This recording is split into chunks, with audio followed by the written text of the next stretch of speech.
সহিংসতার জেরে গোপালগঞ্জে চলছে কারফিউ, থমথমে শহর। গ্রেফতার 14। সেনা বিজিবির সঙ্গে যোগ দিয়েছে নৌবাহিনী। হামলার প্রতিবাদে সারা দেশে বিক্ষোভের ডাক এনসিপির। গোপালগঞ্জে এনসিপির ওপর হামলা নির্বাচন বানচালের ষড়যন্ত্রের অংশ বলছে বিএনপি। আওয়ামী লীগের নিয়োগ দেওয়া পুলিশ ও প্রশাসনের কর্মকর্তারা কেন মাঠে, প্রশ্ন নেতাদের।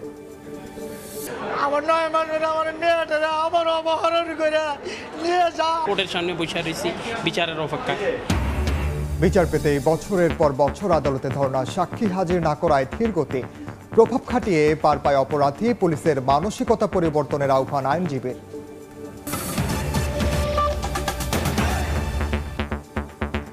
সময় সংবাদের সঙ্গে আছি আমি ওমর ইনাম।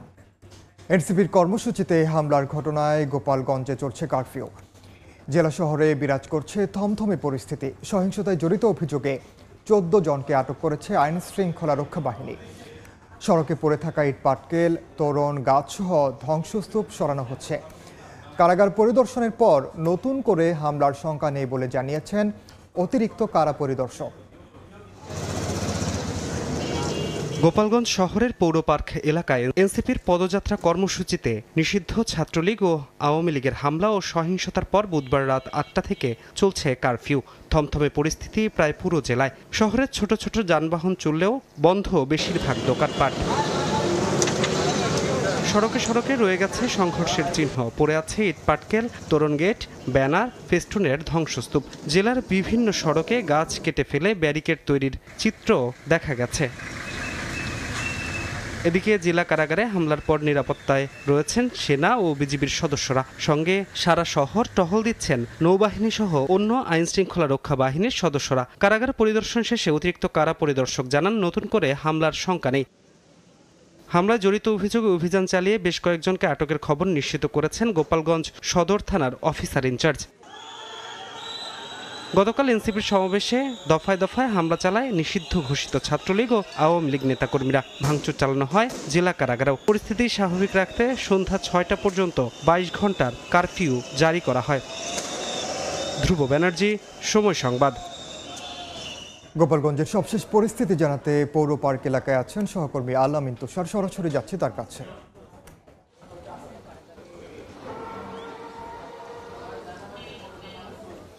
এই যে জেলা কারাগার রয়েছে গোপালগঞ্জ, গতকাল কিন্তু এখানে প্রায় 8 থেকে 10,000 মানুষ নাকি এখানে হামলা করেছে, এমনটা কিন্তু গতকাল আমাদেরকে এখান থেকে জানানো হয়েছিল।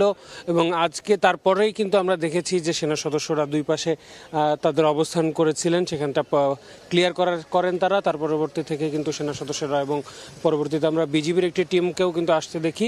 এবং এই যে তাদের যে বিজিবি টিম রয়েছে এবং সেনা সদস্যদের টিম রয়েছে, তারা কিন্তু এখনো পর্যন্ত জেলা কারাগারে কিন্তু তারা আসলে নিরাপত্তার জন্য কাজ করছেন। আমরা কিছুক্ষণ আগে এখানে আমরা দেখেছি যে অতিরিক্ত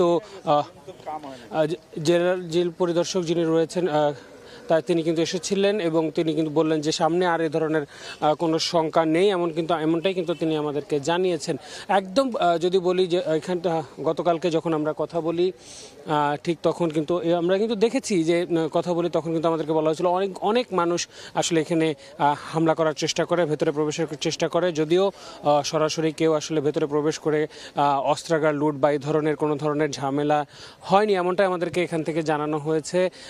কিন্তু বাইরে থেকে যদি দেখা যায় যে বাইরের যে অবস্থা, জানালাগুলোর কাছ থেকে শুরু করে সব কিছু কিন্তু একদম ভেঙে ফেলা হয়েছে।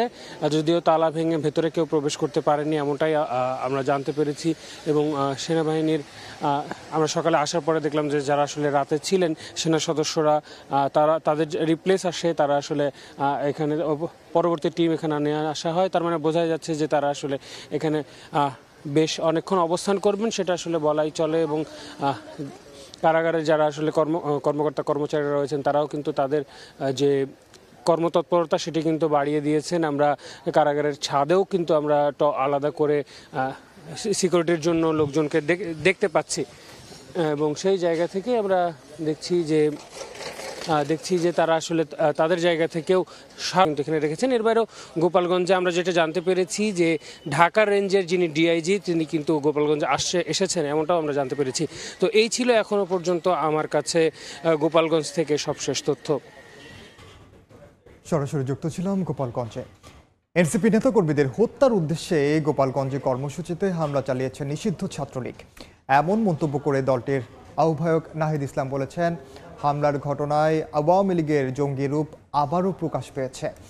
24 ঘন্টার মধ্যে জড়িতদের গ্রেফতারের দাবি জানিয়ে আজ সারা দেশে বিক্ষোভ কর্মসূচি ঘোষণা করেন নাহিদ। রাতে খুলনা প্রেস ক্লাবে জরুরি সংবাদ সম্মেলনে এ কথা জানান এনসিপির আহ্বায়ক। আওয়ামী লীগের যে আসল রূপ, যে একটা মুজিববাদী সন্ত্রাসী ফ্যাসিস্ট এবং একটা জঙ্গি বাহিনীতে তারা রূপান্তরিত হয়েছে, তারা তো গণতান্ত্রিক বা কোনো একটা রাজনৈতিক দলের মধ্যে পড়ে না, সেই রূপটা কিন্তু আবারও জনগণের সামনে, দেশবাসীর সামনে স্পষ্ট হয়েছে। মুজিববাদীদের বিরুদ্ধে আমাদের যে লড়াই, যে সংগ্রাম, সেই সংগ্রাম আসলে শেষ হয়ে যায়নি। তাদের নামে মামলা রয়েছে, ফেরারি আসামি ছাত্রলীগের যে সকল নিষিদ্ধ ঘোষিত সংগঠনের নেতারা রয়েছেন, তারা সকলে গোপালগঞ্জে ছিলেন এবং তারা খুব পরিকল্পিতভাবে আসলে গণ অভ্যুত্থানের এবং জাতীয় নাগরিক পার্টির নেতৃবৃন্দদের হত্যার উদ্দেশ্যে আজকে আসলে সশস্ত্র হামলা চালিয়েছে। সারা দেশে বিক্ষোভ কর্মসূচি পালন করবে এই সশস্ত্র হামলার প্রতিবাদে। সেখানকার আইন শৃঙ্খলা বাহিনী এবং প্রশাসন আমাদেরকে যে ডিরেকশন দিয়েছেন, যেই রুটে যেতে বলেছেন, আমরা কিন্তু সেভাবেই গিয়েছি এবং আসার সময় সেভাবেই এসেছি। তারা যদি আরো কঠোর হতো, আরো সতর্ক হতো আগের থেকে, তাহলে হয়তো পরিস্থিতি তারা সামাল দিতে পারতেন। পুরো ঘটনার সুষ্ঠু তদন্ত করতে হবে। যারা এই ঘটনার সাথে জড়িত, যাদের পরিকল্পনায়, যাদের অংশগ্রহণ এবং যারা হত্যা চেষ্টা চালিয়েছে, তাদেরকে দ্রুত সময়ের মধ্যে, আগামী 24 ঘন্টার মধ্যে তাদেরকে গ্রেফতার করতে হবে এবং পরবর্তীতে তদন্ত সাপেক্ষে বিচারের আওতায় আনতে হবে। এদিকে এনসিপির দেশ গড়তে জুলাই পদযাত্রা এখন ফরিদপুরে। এই মুহূর্তে ফরিদপুর জনতা ব্যাংক মোড়ে আছেন সহকর্মী মাসুদুর রহমান। সরাসরি যাচ্ছি তার কাছে। সামনে আছি আমরা, এখানেই মূলত এনসিপির সিনিয়র নেতা কর্মীদের এখানে আসার কথা এবং এখান থেকেই ফরিদপুরের যে আজকের কার্যক্রম, সেই কার্যক্রম শুরু হওয়ার কথা। তো এখন পর্যন্ত তাদের সবশেষ অবস্থান আমরা মধুখালী জানতে পেরেছি ফরিদপুরের। তারা ফরিদপুরে চলে এসেছে এবং সেখান থেকে এখানকার যারা স্থানীয় প্রতিনিধিরা রয়েছেন, এখানকার প্রধান সমন্বয়ক নীলিমা দোলা, তার নেতৃত্বে একটি দল তাদেরকে সেখানে রিসিভ করেছে এবং সেখান থেকে তাদেরকে নিয়ে সেই গাড়ি বহরে করে এখানে আসা হচ্ছে এবং এই সার্কিট হাউসে এসে পৌঁছার পর তারা এখান থেকে তাদের যে পদযাত্রা সেটি তারা শুরু করবে এবং এই পদযাত্রা এই সার্কিট হাউস থেকে শুরু করে ফরিদপুরের যেই জনতা ব্যাংকের মোড় রয়েছে সেখানে একটি স্টেজ করা হয়েছে। সেখানে তারা গিয়ে তাদের সেই পদযাত্রা শেষ করে পথসভা তারা অনুষ্ঠিত করবে এবং সেই পথসভায় তারা ফরিদপুর সম্পর্কে, ফরিদপুরে তারা আসলে এসে কি কি কল্যাণ জনগণের জন্য করতে চায়, ফরিদপুরের মানুষের মধ্যে কি কি পরিবর্তন তারা আনতে চায়, তারা তাদের মতাদর্শ তুলে ধরতে চায়, সেই বিষয়গুলো এখানে তারা তুলে ধরবেন। আহ্বায়ক নাহিদ ইসলাম থেকে শুরু করে সিনিয়র কমপক্ষে 10 থেকে 15 জন নেতাকর্মী আছে যারা এখানে বক্তব্য দেওয়ার কথা রয়েছে। তারা তাদের সেই বক্তব্য শেষে তারা এখান থেকে রাজবাড়ির উদ্দেশ্যে রওনা দিবে এবং রাজবাড়িতেও তাদের বিকেলে আরও একটি একই ধরনের কর্মসূচি অর্থাৎ পথসভা এবং পদযাত্রা শেষ করে পথসভা করবে। তারপর তারা আজকে মানিকগঞ্জ যাবে। মানিকগঞ্জে গিয়ে তাদের আজকের যে পদযাত্রা থেকে পথসভা সেটি শেষ করার মাধ্যমে 17 দিনের মতো যে কার্যক্রম সেটি তারা শেষ করবে। তো এখন পর্যন্ত এখানকার ফরিদপুরের যেসব জেলা উপজেলা আছে সেখান থেকে নেতাকর্মীরা দলে দলে এখানে এসে উপস্থিত হচ্ছেন এবং সেখান থেকে তারা পদযাত্রাটি অল্প কিছু সময়ের মধ্যে হয়তো শুরু করবেন। এই ছিল আসলে আমার কাছে ফরিদপুরের সার্কিট হাউস থেকে সর্বশেষ তথ্য। সরাসরি যুক্ত ছিলাম ফরিদপুরের সার্কিট হাউসে। গোপালগঞ্জে এনসিপির উপর হামলা নির্বাচন বানচালের ষড়যন্ত্রের অংশ বলে মন্তব্য করেছেন বিএনপির চেয়ারপারসনের উপদেষ্টা জয়নুল আবদিন ফারুক। সকালে জাতীয় প্রেস ক্লাবে জাসাসের প্রতিবাদ সভায় তিনি এই কথা বলেন। আওয়ামী লীগের নিয়োগ দেওয়া পুলিশ ও প্রশাসনের কর্মকর্তারা মাঠে কেন স্বরাষ্ট্র উপদেষ্টার কাছে এমন প্রশ্ন রাখেন বিএনপি নেতা। দেশকে রসাতলে নেয়ার ষড়যন্ত্র চলছে বলে অভিযোগ করেন তিনি। তারেক রহমানকে নিয়ে কটূক্তি বন্ধের দাবি জানিয়ে জনগণকে সঙ্গে নিয়ে ষড়যন্ত্র মোকাবেলার হুঁশিয়ারি দেন জয়নুল আবদিন ফারুক।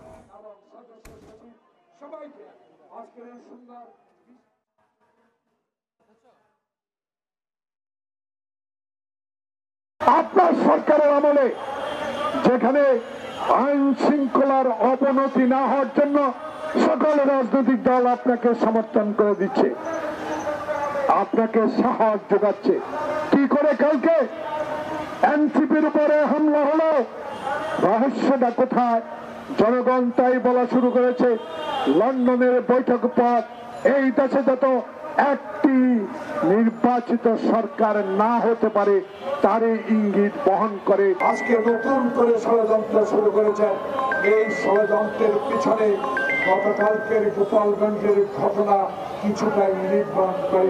21 আগস্ট গ্রেনেড হামলা মামলায় তারেক রহমান সহ সব আসামের খালাসের রায়ের বিরুদ্ধে রাষ্ট্রপক্ষের আপিল শুনানি শুরু হয়েছে।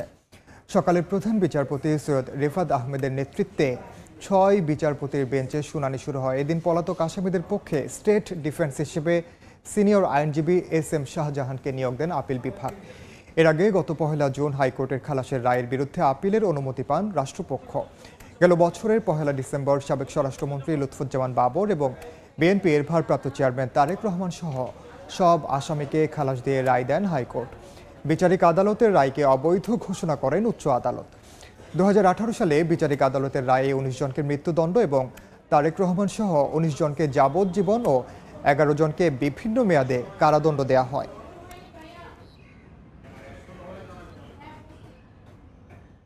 এ বিষয়ে বিস্তারিত জানাতে এই মুহূর্তে সুপ্রিম কোর্টে আছেন সহকর্মী আফজাল হোসেন, সরাসরি যাচ্ছে তার কাছে।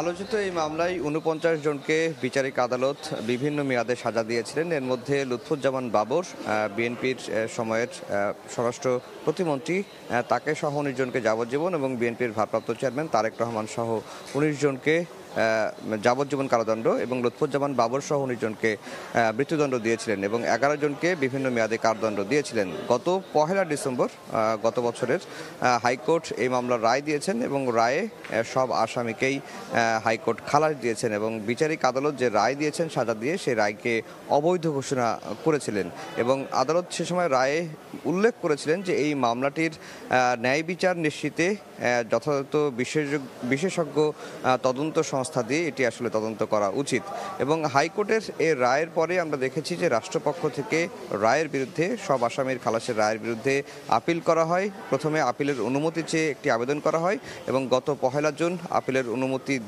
দেওয়ার পরে তারা নিয়মিত আপিল করেন। সেই আপিলেরই আজকে শুনানি শুরু হয়েছে।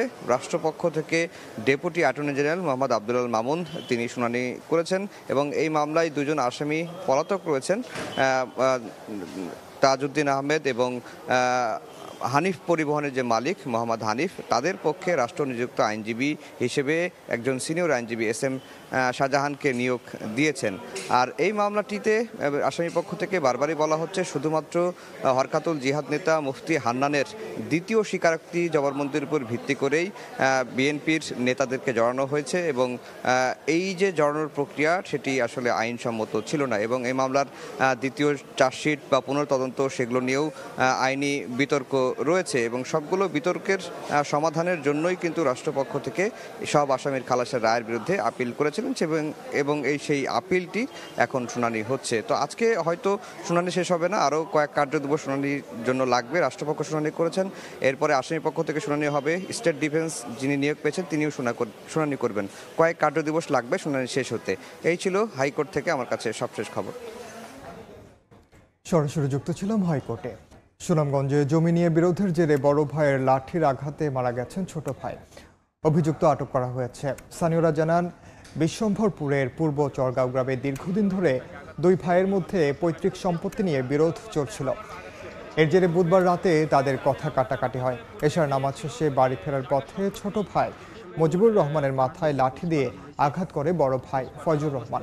তাকে উদ্ধার করে প্রথমে উপজেলা স্বাস্থ্য কমপ্লেক্স ও পরে সিলেট ওসমানী মেডিকেল কলেজ হাসপাতালে নেওয়া হয়। ভোরে চিকিৎসাধীন অবস্থায় মারা যান মুজিবুর। মুন্সিগঞ্জের শ্রীনগরে ঢাকা মাওয়া এক্সপ্রেসওয়েতে 3টি বাসের সংঘর্ষ হয়েছে। এতে আহত হয়েছেন বাসের 3 যাত্রী। একই স্থানে ইঞ্জিন গরম হয়ে পিকআপে আগুনে বহু মুরগি মারা গেছে। প্রত্যক্ষদর্শীরা জানান ঢাকামুখী 3টি বাস একে অপরকে পেছন থেকে ধাক্কা দেয়। এই ঘটনায় আহত 3 বাস যাত্রীকে তাৎক্ষণিকভাবে উদ্ধার করে হাসপাতালে পাঠায় ফায়ার সার্ভিস। এর আগে সকালে কামারখোলা ব্রিজের ঢালে ঢাকামুখী একটি মুরগিবাহী পিকআপ ভ্যানের গিয়ার বক্স অতিরিক্ত গরম হয়ে আগুন ধরে যায়। এ সময় নিয়ন্ত্রণ হারিয়ে পিকআপটি উল্টে গেলে গাড়ির নিচে চাপা পড়ে মারা যায় বহু মুরগি।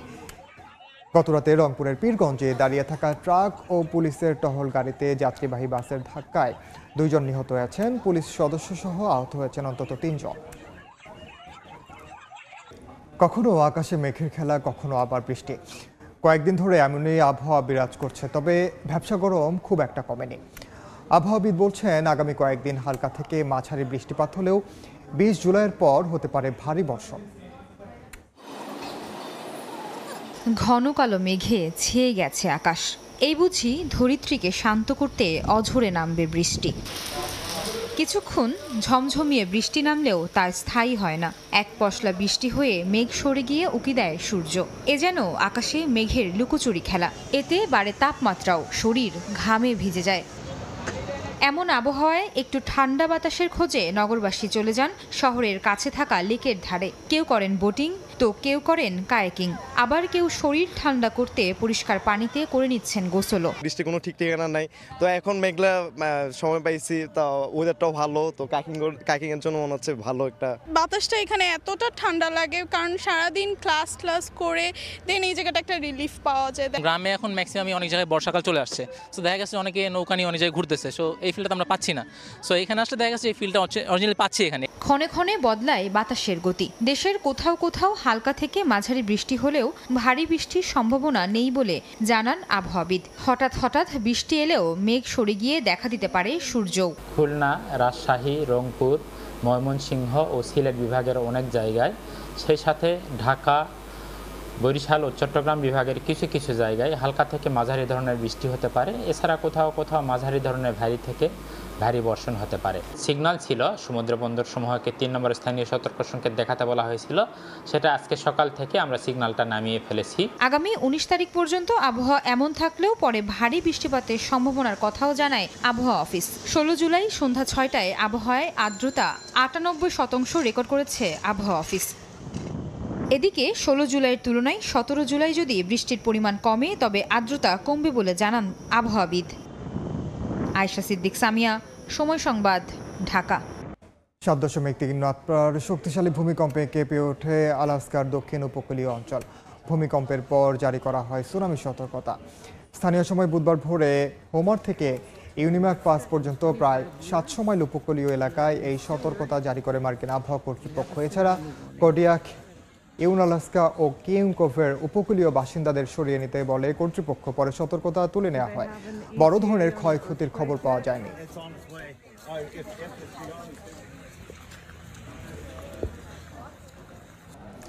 সাফ অনূর্ধ্ব 20 চ্যাম্পিয়নশিপে একদিনের ব্যবধানে আবারও ভুটানের বিপক্ষে মাঠে নামবে বাংলাদেশ। বসুন্ধরা কিংসের প্র্যাকটিস গ্রাউন্ডে ম্যাচ শুরু সন্ধ্যা 7টায়। আবহাওয়ার কথা মাথায় রেখে এবার বদলে ফেলা হয়েছে টুর্নামেন্টের ভেন্যু। বসুন্ধরা কিংসের মূল মাঠে নয়, অনুশীলন গ্রাউন্ডে অনুষ্ঠিত হবে আজকের সবকটি ম্যাচ। গেল ম্যাচে 2 ভেন্যুতে খেলার ঘটনাকে পেছনে ফেলে ভালো খেলার প্রত্যয় লাল সবুজের। আসলে এখন পর্যন্ত একমাত্র অপরাজিত দল বাংলাদেশ। এই ম্যাচেও সেই ধারাবাহিকতা ধরে রাখতে চায় পিটার বাট্টার বাহিনী। এদিকে শেষ ম্যাচের ফল ভুলে প্রতিশোধ নিতে চায় ভুটানও।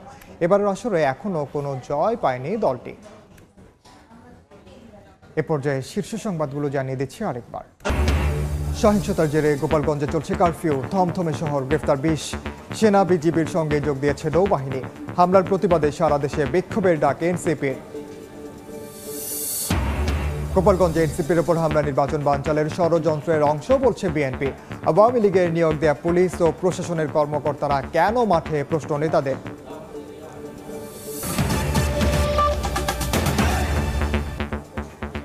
এই ছিল সময় সংবাদের সঙ্গে থাকুন সময়।